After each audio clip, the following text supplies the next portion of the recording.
السلام علیکم ورحمۃ اللہ وبرکاتہ۔ رب اشرح لی صدری ویسر لی امری واحلل عقدۃ من لسانی یفقہوا قولی۔ آج الحمدللہ ہم اس دعا کے بعد اگلی سورت کا آغاز کر رہے ہیں، اور اس سورت کا نام ہے سورۃ النحل، ٹھیک ہے، جو کہ مکی سورہ ہے، اور مکی صورتوں میں قیامت کا ذکر اور غور و فکر کرنے کی دعوت کا ذکر ہے۔ سورہ النحل، نحل دراصل کس کو کہا جاتا ہے؟ شہد کی مکھی کو۔ نحل اسی مناسبت سے رکھا گیا کہ اس میں شہد کی مکھیوں کا ذکر ہے، اور اس کا دوسرا نام نعم بھی ہے، کیونکہ اس میں اللہ کی نعمتوں کا ذکر کثرت سے آتا ہے۔ اعوذ باللہ من الشیطان الرجیم، بسم اللہ الرحمن الرحیم۔ اتی امر اللہ فلا تستعجلوہ، سبحانہ وتعالی عما یشرکون۔ آیت نمبر 1 سے، اور اب دیکھ لیتے ہیں ہم اس کا لفظی ترجمہ۔ اتا آ گیا، امر اللہ اللہ کا فیصلہ، فلا پس نہ، تستعجلوہ عین جیم لام، نہ جلدی مانگو اس کو، سبحانہ پاک ہے وہ، وتعالی اور بلند ہے، عما اس سے جو، یشرکون جو وہ شریک ٹھہرا رہے ہیں۔ اب اتا کیا ہے؟ آ چکا۔ جب بھی مستقبل کی کوئی بات ماضی کے صیغے کے ساتھ کی جائے تو یہ اللہ کے نزدیک کیا ہے؟ تو سمجھ لو کہ جو بات کل ہونے والی ہے وہ ہو چکی۔ یہ محض دھمکی نہیں بلکہ امر واقعہ ہے۔ مراد مکی صورتوں میں جیسا کہ آپ صلی اللہ علیہ وآلہ وسلم، تو سمجھ لو کہ جو بات کل ہونے والی ہے اس کے بارے میں کیا فرمایا کہ میری آمد سے پہلے جو وقت گزر چکا وہ زیادہ ہے، اور جو رہ گیا وہ قریب ہے، یعنی اب میرے بعد کوئی نبی نہیں آئے گا، قیامت کا آنا قریب ہے۔ اس لیے کہ یہ ایک معنی عذاب بھی لیا گیا ہے، اور آپ جانتے ہیں کہ نبی اکرم صلی اللہ علیہ وآلہ وسلم اپنی قوم کو کہتے، خبردار تم میری بات کو مان لو ورنہ تم کو بھی عذاب آ جائے گا، جیسا کہ تم سے پہلی قوموں کو آ چکا۔ لیکن اس بات کو وہ مذاق سمجھتے، اور ساتھ میں کہتے کہ تم تو ہمیشہ ہی عذاب کی دھمکی دیتے ہو، لیکن اللہ کے فیصلے مہلت ختم ہونے کو آتے ہیں، اور جب مدت گزر جائے گی تو عذاب بھی آ جائے گا۔ وہ کون سا عذاب ہے جس کی طرف اشارہ ہے؟ بات دراصل یہ ہے کہ ہجرت اس عذاب کے آنے کا سب سے بڑا سبب بنی۔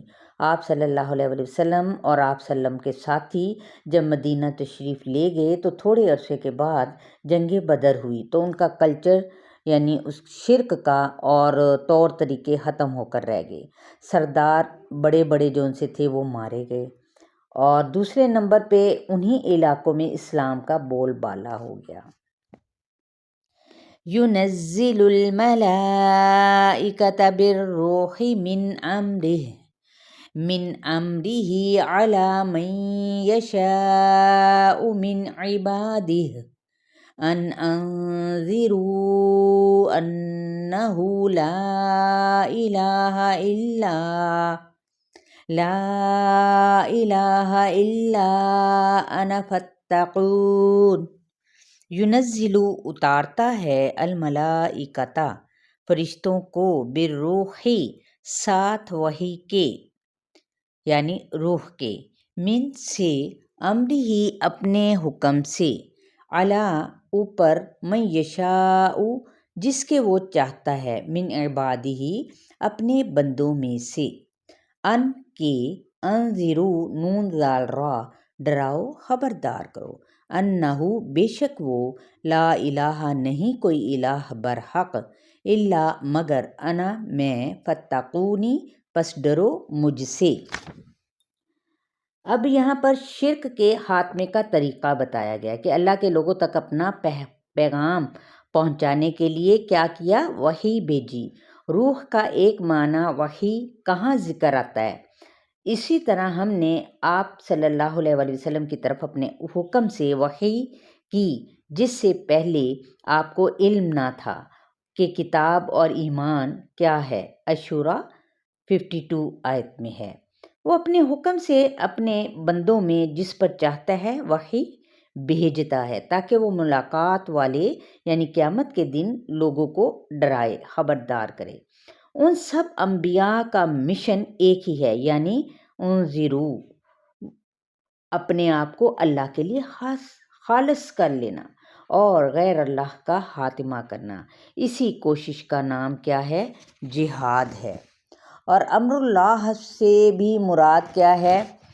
ایک سمجھے اللہ تعالیٰ کا حکم ہے، ٹھیک ہے؟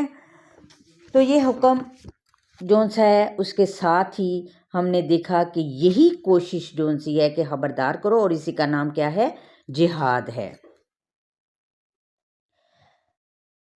خلق السماوات والارض بالحق تعالی عما یشرکون۔ خلق السماوات، اس نے پیدا کیا آسمانوں کو، والارض، اور زمین کو، بالحق، ساتھ حق کے۔ حق کا مطلب کیا ہے؟ مقصد۔ تعالی، بلند ہے، عما، اس سے جو، یشرکون، وہ شرک کرتے ہیں۔ اللہ نے آسمان اور زمین بے مقصد نہیں بنائے بلکہ اپنی پہچان کے لیے بنائے۔ خلق الانسان من نطفۃ فإذا هو خصیم مبین۔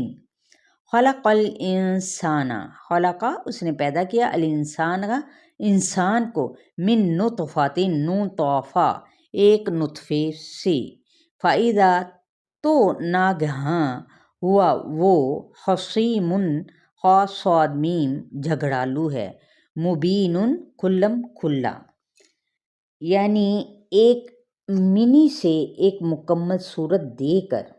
یہاں پر کیا ہے؟ توحید کے دلائل بتائے جا رہے ہیں کہ کس طرح سے انسان کی تخلیق ہوئی، کہ ایک منی سے ایک مکمل صورت دے کر اس میں اللہ کیا کرتا ہے؟ روح پھونک دیتا ہے، اور ماں کے پیٹ سے نکال کر دنیا میں وہ کیا ہے؟ وہ شخص یا وہ بچہ زندگی گزارتا ہے، لیکن جب اسے شعور آتا ہے تو اسی رب کے معاملے میں جھگڑتا ہے اور انکار کرتا ہے اور اس کے ساتھ شریک ٹھہراتا ہے۔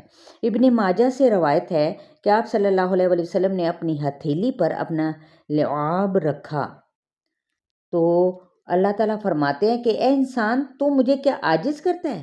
میں نے تجھے اس لعاب سے پیدا کیا۔